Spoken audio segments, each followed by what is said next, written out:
Parole de Dieu quotidienne.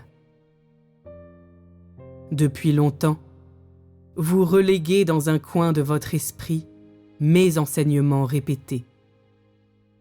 Vous les envisagez même comme quelques jouets agréables pour votre temps libre, et vous les considérez toujours comme votre propre amulette protectrice. Quand Satan vous accuse, vous priez. Quand vous n'avez pas le moral, vous sommeillez. Quand vous êtes content, vous allez et venez.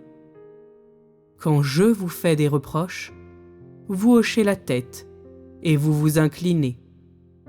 Et quand vous me quittez, vous éclatez de rire.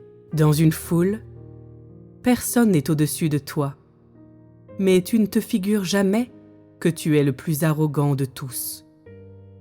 Toujours, tu es hautain, suffisant et prétentieux.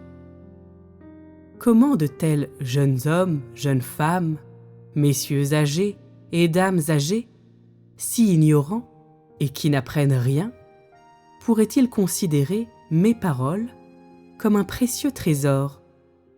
Alors, je te demande à nouveau, qu'as-tu appris de mes paroles et de mon œuvre depuis toutes ces années? Tu es devenu plus habile dans ta façon de tromper? Plus raffiné dans ta chair? Plus insouciant dans ton attitude vis-à-vis de moi? Je te le dis tout net. J'ai tellement œuvré, et pourtant, cela a accru ton courage, un courage qui était comparable à celui d'une souris.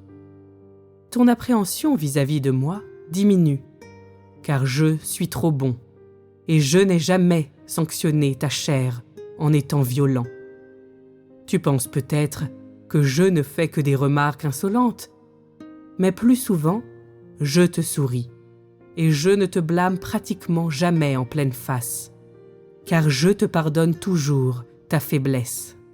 Et c'est seulement à cause de cela que tu me traites aujourd'hui comme le serpent traite le bon paysan. Comme j'admire l'habileté, l'accomplissement des facultés d'observation des hommes. Pour te dire la vérité, aujourd'hui, il importe peu que ton cœur soit sans révérence. Je ne suis ni anxieux, ni inquiet. Mais je dois aussi te dire ceci.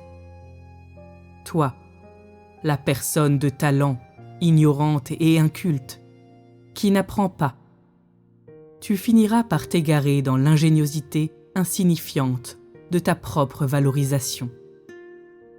C'est toi qui souffriras et qui seras châtié. Je ne serai pas assez stupide pour t'accompagner alors que tu continues de souffrir en enfer, car je ne suis pas de la même espèce que toi. N'oublie pas que tu es un être créé que j'ai maudit et que j'ai cependant instruit et sauvé. Il n'y a rien chez toi dont je ne veuille me départir. Dès que j'œuvre, je ne suis contraint par personne, aucun événement, aucun objet. Mes attitudes et mes opinions vis-à-vis du genre humain sont toujours restées les mêmes. Je ne t'aime pas beaucoup, car tu es une annexe de ma gestion, et tu ne présentes rien de plus exceptionnel que n'importe quoi d'autre. Voici le conseil que je te donne. À tout moment, souviens-toi que tu n'es rien de plus qu'une créature de Dieu. Tu peux vivre avec moi, mais il faut que tu connaisses ton identité.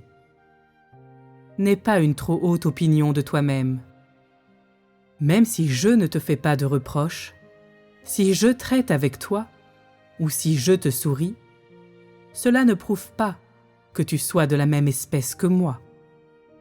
Il faut que tu saches que si tu es de ceux qui poursuivent la vérité, tu n'es pas la vérité elle-même.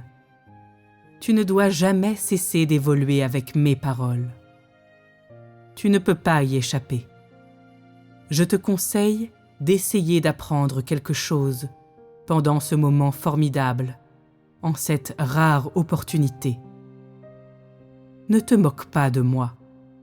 Je n'ai pas besoin que tu recours à la flatterie pour tenter de me tromper. Quand tu me cherches, ce n'est pas pour moi, mais pour toi-même.